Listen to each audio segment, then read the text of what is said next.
예수께서 가라사대 이 사람들로 앉게 하라 하신대 그곳에 잔디가 많은지라 사람들이 앉으니 수요가 5천쯤 되더라. 예수께서 떡을 가져 축사하신 후에 앉은 자들에게 나눠주시고 고기도 그렇게 저희의 원대로 주시다.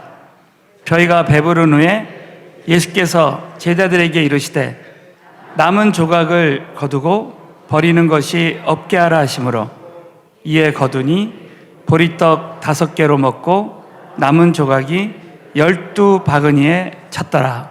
아멘. 자, 우리 말씀을 통해서 큰 은혜로 역사하실 줄로 믿습니다. 오늘은 지금의 고난이 결코 끝이 아닙니다 라는 제목으로 말씀을 나누겠습니다. 여러분, 저와 여러분의 삶 가운데 오늘 고난 가운데 여기가 끝이다, 난 여기까지, 우리 가정은 여기까지다, 우리의 관계는 여기까지다, 우리의 재정의 이런 상황은 여기까지다 라고 생각해도 여러분, 우리가 믿음을 가진다면 저 너머에는 오늘 이 본문 말씀대로 하나님의 기적이 저와 여러분에게 임할 줄로 믿으시기 바라겠어요. 할렐루야. 우리가 이 오병이어에 대한 말씀을 어떻게 보면 수도 없이 우리 주일학교 때부터 들었습니다. 그런데 오늘 이 요한복음 6장 말씀에 보면은 이 광야의 고난에서 하나님은 오병이어의 기적을 준비하셨다는 거예요. 절대 이 광야의 고난이 끝이 아니라는 거예요. 자, 따라서 광야의 고난에서 오병이어의 기적을 준비하셨습니다. 자, 믿으시면 크게 한번 아멘 해보세요. 그래서 이 마가복음 6장 35절에 보면 이 요한복음 6장과 마가복음 6장은 두 말씀 다 오병이어의 기적에 대한 말씀을 우리에게 알려주고 있습니다. 거기에 보면 빈들이라는 단어가 나와요. 빈들은 정말 그야말로 이 광야의 고난을 잘 표현하고 있어요. 정말 빈들과 같은, 내가 아무것도 없는 것 같은 상황이지만 저와 여러분이 오늘 이 말씀을 통해서 지금 현재 어떤 고난 가운데서도 우리 모두가 오병이어의 기적을 경험했으면 좋겠습니다. 저는 정말 신앙생활하면서 큰 위로와 격려를 받는 것은 뭐냐면, 아무리 38년 된 병자가 있어도 예수님만 함께 하시면 얼마든지 치유받을 수 있어요. 여러분, 하나님에게는 암이나 감기나 그 어떤 병도 불가능이 없는 줄로 믿습니다. 죽은 나사로도 살리신 하나님께서 정말 내가 오늘 끝이라, 여기가 끝이다 라고 생각하고 이 예배에 오신, 또 영상 예배 드리는 모든 우리 성도님들에게 오늘 이 말씀이 큰 용기와 위로와 정말 믿음의 기적의 원천이 됐으면 좋겠습니다.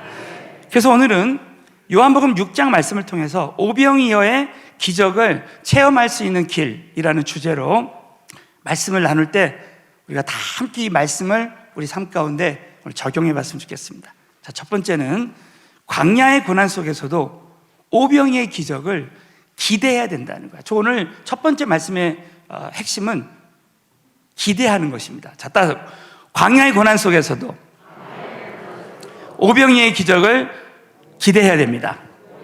하나님이 쓰시는 사람들의 공통점은 기대할 수 없는 상황에서 하나님이 하실 일을 기대하는 거예요. 저는 오늘 예배 가운데도 하나님이 주실 은혜를 기대합니다. 여러분, 아브라함은 바로 여호와 이레라는 말의 의미가 뭐냐면 준비하시는 하나님을 믿었습니다. 여러분, 하나님은 아브라함에게 이삭을 약속으로 주셨는데 아브라함에게 이삭을 바치라고 말하는 거예요.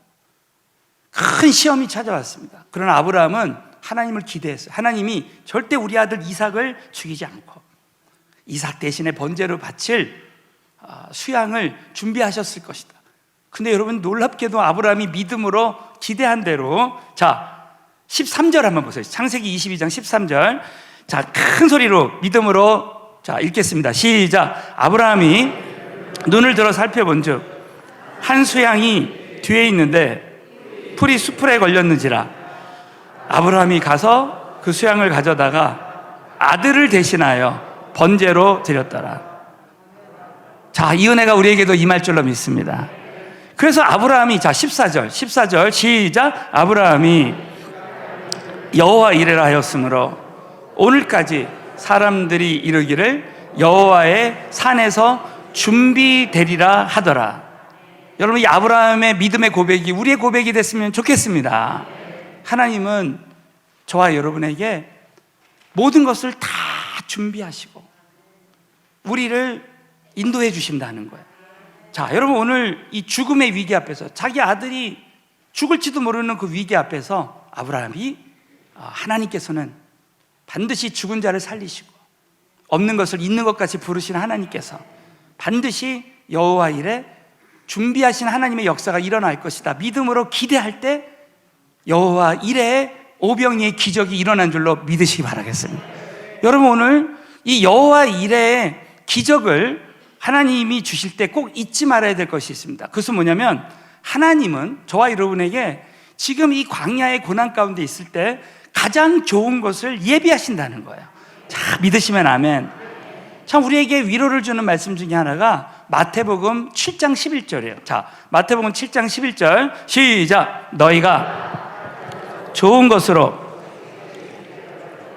하물며 하늘에 계신 구하는 자에게 좋은 것으로, 자, 따라, 구하는 자에게 좋은 것으로 주시지 않겠느냐.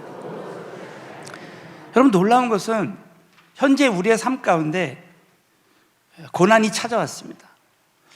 자, 일전에도 말씀드렸지만 하나님이 우리에게 광야의 길을 걷게 하신 것은 마침내 복을 주려 하신다는 거예요. 여러분, 저와 여러분이 지금 안 좋은 일이 일어났을 때 꼭 잊지 말아야 될 것은, 하나님은 택하신 자들에게 모든 안 좋은 일을 다 좋은 일로, 예수 안에서 좋은 일로 다 바꿔주시는 거예요.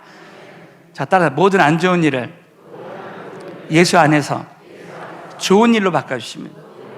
저는 지나고 보니까요, 현재 참 안 좋은 일인 것 같은데 예수님 안에서 항상 하나님이 좋은 일로 다 바꿔주셨어요. 그 광야의 길을 걷게 하신 것은 하나님이 그 광야 속에서 순종훈련, 겸손훈련을 시키십니다. 그 지나고 보면 우리를 겸손하게 하시고 순종하게 하시고, 그리고 마침내 복을 주시는 거예요. 여러분, 절대 이 광야가 끝이 아닙니다. 여러분, 이 광야 가운데 이 시간이 지나면 반드시 우리 하나님께서 저와 여러분에게 가장 좋은 것으로 준비해 주시게 될 줄로 믿습니다. 특별히 로마서 8장 또 32절을 보시면, 자, 8장 32절 큰 소리로 읽습니다. 시작. 자기 아들을 아끼지 아니하시고 우리 모든 사람을 위하여 내어주시니가 어찌 그 아들과 함께 모든 것을 우리에게 은사로 주지 아니하시오. 여러분, 기도하는 사람들에게 모든 것을 우리에게 선물로 주실 줄로 믿습니다.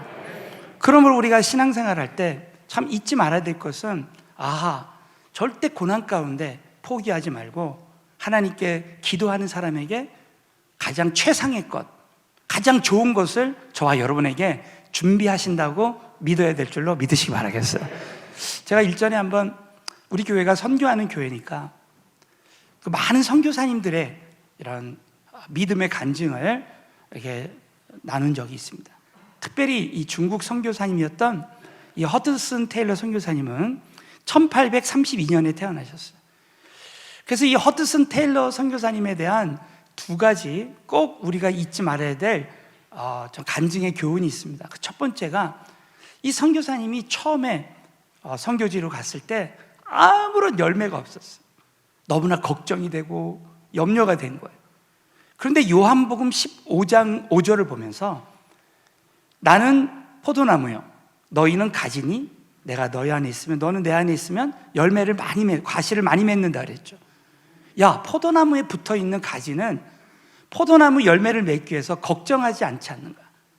내가 왜 이렇게 걱정하지? 하면서 포도나무에 가지가 붙어있기만 하면 저절로 열매를 맺는 것처럼, 내가 이제 예수님에게, 포도나무에게 그냥 붙어있기만 해야 되겠다. 정말 믿음으로 예수님에게 붙어있을 때 시간이 지나면 지날수록 열매 맺는 역사가 일어나는 거야. 그리고 이 허드슨 테일러 선교사님의 일평생 선교하면서 간증을 한마디로 에벤에셀과 여호와 이레라 그랬어요. 에벤에셀은 여기까지 도와주셨어요. 여러분, 저와 여러분 지금 여기까지 도와주셔서 지금 이 자리에서 예배드리고 있는 줄로 믿습니다. 지나고 보면 하나님이 다 도와주셨잖아요. 앞으로도 여호와 이레 하나님께서 저와 여러분에게 오병이어의 기적을 함께 하실 줄로 믿습니다. 그런데 그 여호와 일의 하나님은 어떤 사람에게 함께 하시느냐? 바로 기도하는 사람에게. 자, 오늘 첫 번째 말씀의 핵심이에요. 믿음으로 기도할 때 여호와 일의 기적이 일어난다. 믿으시면 아멘. 그래서 이 허드슨 테일러 선교사님이 선교사로 딱 헌신을 하고 자기 숙부님이 이제 영국 빈민가에서 의사 일을 했답니다. 그래서 그 숙부님 밑에서 이제 의료 선교에 대한 것을 또 배우기 위해서 그렇게 했는데 그 받는 급료로 매달 받는 급료로 생활을 했는데 이 급료가 잘 들어오지 않는 거예요. 그러나 그때 이 허드슨 테일러 선교사님이 그렇게 기도했답니다. 절대 내가 사람에게 구하지 말고 숙부님에게 구하지 말고 하나님이 주실 것을 믿고 기도해야 되겠다. 그래가지고 사람에게 구하지 않고 이제 그 급료가 들어오지 않아도 하나님께만 기도했다는 거예요. 그래가지고 어느 날 동전 하나가 딱 남았는데 자기가 집을 가는데 어떤 거지가 그 앞에서 구걸을 하는데 그 불쌍해서 안 줄 수가 없었다는 거예요. 그래서 그 동전 한 입을 마지막을 진짜 오늘 이 말씀대로 오병이어를 드린 거예요. 그러고 나서 집에 갔는데 이제 우편함을 열어보니까 거기에 장갑 하나가 있더랍니다. 장갑. 그래서 장갑을 열어보니까 거기에 돈이 들어있는 거예요. 자신이 필요한 돈. 자기가 하나님 앞에 오병이어를 드릴 때 기도할 때 하나님이 공급해 주신 거예요. 그분은 그 사건을 잊지 못했습니다. 그래서 그 선교지에 들어가가지고요 정말 그렇고 힘들고 어렵고 정말 재정이 필요할 때마다 하나님께만 구했답니다. 그래서 선교사로 파송됐는데 영국 본국에서 이 선교비가 잘 오지 않는 거예요. 그래도 그때 그 숙부님하고 함께 있을 때 그 영적으로 훈련했던 것을 기억하면서 내가 절대 선교 우리 본부에 구하지 말고 나는 하나님께만 구해야 되겠다. 그래서 하나님께만 전심으로 구할 때요 그때마다 하나님이 여호와 일에 오병이 기적으로 역사하셨다는 거예요. 그래서 이분의 간증이 하나님의 방법을 따라 하나님의 일을 한다면 재정적으로 부족할 때가 전혀 없을 것이라는 거죠. 그래서 그는 그 어떤 것에도 도움을 구하지 않냐고 정말 살아계신 하나님께 구할 때 우리 하나님께서 항상 여호와 일에 하나님의 기적을 보여주셨다는 것이죠. 여러분, 저와 여러분이 오늘 이 말씀을 꼭 붙들고 지금 당장은 빈들이고 광야의 어려움이 있지만 정말 우리 살아계신 하나님께서 지금까지 도와주신 에베네셀의 하나님께서 앞으로도 저와 여러분이 믿음으로 구할 때 여호와 일에 오병이의 기적을 준비하시고 저와 여러분을 인도하신다고 여러분 꼭 믿으시고 오직 하나님께만 구하는 우리 모두가 되시기를 주님의 이름으로 축원합니다. 자, 두 번째는 계산하는 믿음을 전적 의탁의 믿음으로 바꿔야 한다. 빌립과 안드레가 나오는데 이 빌립은 계산하는 믿음의 대표입니다. 우리 한번 요한복음 6장 한번 5절을 한번 큰 소리로 읽겠습니다. 시작. 예수께서 눈을 들어 큰 무리가 자기에게로 오는 것을 보시고 빌립에게 이르시되 우리가 어디서 떡을 사서 이 사람들로 먹게 하겠느냐. 하나님, 우리 빌립에게 예수님이 이렇게 시험하신 거예요. 자, 6절을 보면 이렇게 말씀하시면 친히 어떻게 하실 것을 아셨다. 우리 하나님은 우리의 중심을 오늘도 다 보고 계신 거예요. 빌립을 시험코자 하심이라. 그런데 이 7절을 보면 이제 빌립이 대답하되 자, 각 사람으로 조금씩 받게 할지라도 200데나리온의 떡이 부족하리라. 이 빌립은 벌써 계산한 거예요. 지금 이 5,000명, 그 당시 5,000명은 장정들만 센 거예요. 그래서 성경학자들이 남자들 수만 셌기 때문에 그 아내도 있고 자식들까지 하면 거의 약 2만 명가량 된다. 그 2만 명을 먹이는데 빌립이 계산해 보니까 각 사람으로 조금씩 받게 할지라도 200데나리온. 그 당시 한 데나리온은 요즘으로 말하면 노동자의 하루 품삯입니다. 요즘으로 말하면 한 10만 원, 20만 원 되나요? 그걸 곱하기 200 해도 절대 2만 명을 먹일 수 없다라는 계산이죠. 여러분, 빌립은 인간의 한계 속에 갇혀서 자기 마음속으로만 계산했지 하나님께 그 문제를 맡겨드리지 못했습니다.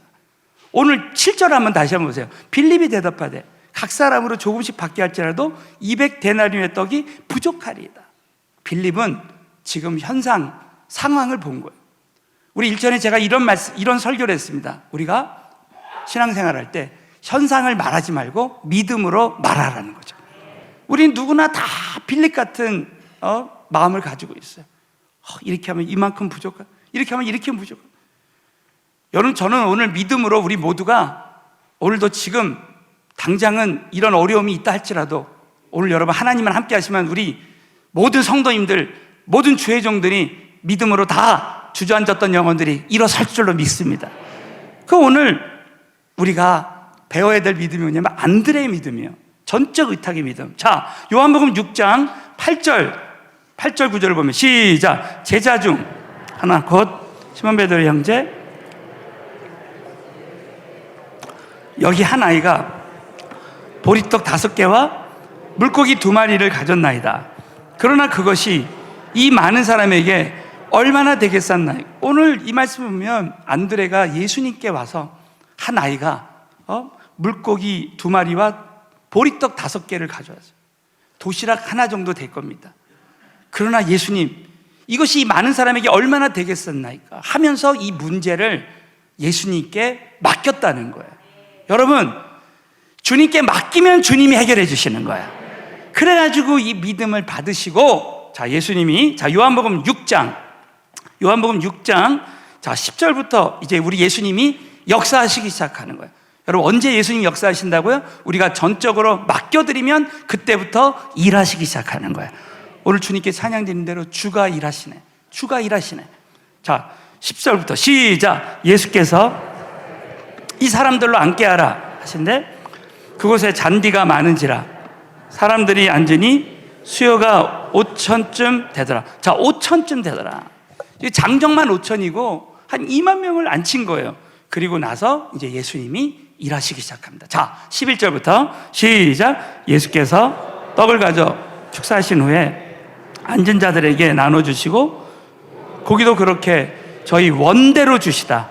12절 시작. 저희가 배부른 후에 예수께서 제자들에게 이르시되 남은 조각을 거두고 버리는 것이 없게 하라 하심으로 이에 거두니 보리떡 5개로 먹고 남은 조각이 12바구니에 찼더라. 이것은 뭐냐? 주님께는 이 오병이어가 많거나 적거나 그게 문제가 아니에요. 저와 여러분이 드려진 것이 우리 주님께 드려지면 그 문제의 크기와 또 상관이 없습니다. 여러분, 우리 하나님께서는 저와 여러분이 오늘도 말씀드린 대로 감기든지 암이든지 저와 여러분이 어떤 문제가 크고 작든지 하나님에게는 문제가 없고 불가능의 문제를 다 해결해 주실 줄로 믿습니다. 주님 손에 들려질 때 기적이 일어나는 거예요. 특별히 여러분, 주님이 오늘 11절을 다시 보시면 예수께서 떡을 가져 축사하신 후에, 이 축사라는 단어는 감사한다는 거예요. 여러분, 1절에 이런 말씀 드렸죠? 감사하면 불행이 끝나고, 여러분, 고난당할 때 감사하면요 고난이 끝날 줄로 믿습니다. 형통할 때 감사하면 형통이 연장될 줄로 믿어요. 제가 아는 목사님이 어느 날 이런 간증을 하시는 거예요. 자기 성도님이 사업을 하다가 사업을 폐업을 하게 됐는데 목사님에게 예배를 드려달라고 그러대요. 그래서 폐업을 하는데 예배를 드려달라고 그래서 물어봤더니 목사님, 저 폐업했지만 폐업 감사 예배를 드리게 해달라고. 그렇게 감사를 드릴 때 너무 놀라운 것은 그 감사 예배를 통해서 이 성도님이 감사할 때 하나님의 평강을 부어주시고, 그리고 왜 이 사업체가 폐업이 됐는지 그 이유를 하나님이 알려주시더래요. 여러분, 감사하면 하나님이 평강을 주실 뿐만 아니라 지혜를 주실 줄로 믿습니다. 그래서 그 지혜를 딱 받아서 왜 하나님이 지금 이 모든 사업을 폐업하게 하셨는지 그 지혜를 주시면서 내가 주일 성수를 하지 않고 하나님께 더 매달리고 기도하지 않고 사업하는 목적이 하나님의 나라와 의를 구하는, 전도하고 선교하는 일에 둬야 되는데 그렇지 못했다. 이런 것을 다 깨닫게 하시고 그 폐업 예배를 통해서 감사할 때 놀랍게도 그 내가 잃어버린 거, 부족한 거 생각하지 않고 남아있는 작은 것이라도 감사할 때 하나님이 그 사업을 다시 일으켜 세워주셨다는 거예요. 할렐루야. 여러분, 오병이어의 기적이라는 게 그런 겁니다. 여러분, 남아있는 작은 거, 보리떡 5개, 물고기 2마리 가지고 예수님이 감사할 때 정말 오병이 2만 명을 먹이고도 12광주리에 차고 넘는 기적이 일어난다고 여러분 꼭 믿으시고, 여러분이 불행할 때, 고난당할 때, 여기가 끝이라고 생각할 때 감사하시기를 축원합니다. 마지막 한 가지는, 여러분 오늘 이 말씀을 통해서 나는 과연 지금 빌립인가? 나는 과연 안드레인가? 내 자신을 한번 돌아볼 필요가 있어요. 저는 참 이 말씀에 얼마나 큰 감동과 은혜를 받았는지 몰라요. 우리가 때로는 안드레였다가 내가 또 빌립이 됐어요. 어떤 문제가 오면 내가 인간적으로 늘 습관적으로 했던 계산을 합니다. 그러나 저와 여러분은 반드시 영적인 빌립이었던 나를 안드레로 바꿔야 되는 거예요. 그 영국에, 여러분 잘 아시는, 한때 영국의 그 부흥을 이끌었던 스펄전 목사님이 있습니다. 근데 이 스펄전 목사님과 동시대에 우리가 잘 아는 5만 번 기도응답 받았던 조지 뮬러 목사님이 스펄전 목사님의 친구였어요. 두 사람의 공통점은 동시대에 목회를 했고, 그리고 똑같이 고아원을 운영했어요. 그래서 이 스펄전 목사님이 그 교회에 고아들이 많이 있는데 그 고아들을 위해서 어느 날 300파운드의 돈이 필요했다고 합니다. 그래서 그때 스펄전 목사님은 순간적으로 내가 어느 교회 가서 설교를 몇 번 하면 그 300파운드의 돈이 들어올 수 있겠구나. 뭐 지금도 마찬가지면 그 당시에도 설교를 하러 가면 그 설교에 감사해서 이제 목사님에게 사례금을 주는데, 그 사례금을 다 모아가지고 300파운드를 만든 거예요. 얼마나 기뻤습니까? 이걸 위해서 이제 고아를 위해서 드려야 되겠다. 그런데 갑자기 하나님의 음성이 들리더래요. 네가 이 모든 돈을 네 친구 조지 뮬러 목사에게 보내주라. 그래가지고 이거 뭐 잘못 들은 거 아닌가 막 그렇게 생각했는데 계속 갖다 주라. 큰 감동이. 여러분 진짜 그럴 때 있습니다. 하나님 뭐 하라고 할 때 내가 주저하면 계속 감동을 주는 거야. 그래가지고 정말 기쁘진 않았답니다. 300파운드를 들고 조지 뮬러 목사님 고아원 교회를 갔대요. 가니까 그 조지 뮬러 목사가 막 기도하고 있더래요. 그래서 무슨 기도 하나 봤더니, 하나님 우리 고아들을 위해서 돈이 필요합니다. 막 기도했대요. 얼마의 돈이 필요합니다. 그래가지고 그 조지 뮬러 목사님에게 가서 이 300파운드를 딱 주면서 이거 당신 기도 응답이야. 그래서 줬대요. 그냥. 그러면서 그랬더니 이 조지 뮬러 목사님이 그 스펄전 목사님을 껴안고 엉엉 울면서 하나님이 이렇게 해주셨다고 그렇게 해서 하는데, 그때 이 스펄전 목사님이 평생 잊지 못하는 영적인 교훈을 얻고 그때 결단을 하게 됐다는 거예요. 나는 과연 빌립인가 안드레인가? 빌립과 같은 나 자신을 변화시켜서 내가 조지 뮬러처럼 안드레처럼 그렇게 기도하는 사람이 돼야 되겠다. 그래서 계산하지 않고, 어떤 문제가 찾아왔을 때, 기도 제목이 있을 때 계산하지 않고 자기는 안드레처럼 하나님께만 구하는 사람이 돼야 되겠다. 이렇게 믿음으로 딱 결단을 할 때, 그때부터 이 스펄전 목사님에게 하나님의 임재가 떠나지 않았다는 거예요. 할렐루야. 그래서 그때부터 스펄전 목사님은 어떤 문제, 어떤 기도 제목이 올 때마다 제가 빌립이 아니라 저는 안드레가 되게 해주세요. 사랑하는 성도 여러분, 저와 여러분은 저를 포함해서 때로는 우리가 빌립처럼 살 때가 많아요. 계산하는 믿음. 그러나 오늘 이 말씀을 통해서 우리가 지금이 끝이라고 생각할 때, 지금 절망 속에서, 이 광야의 고통 속에서 저와 여러분이 오늘부터 내가 전적 의탁의 믿음을 통해서 모든 것을 주님 손에만 다 맡겨드리고 저와 여러분의 삶 가운데 여호와 일의 오병이의 기적이 충만하게 되시기를 주님의 이름으로 축원합니다.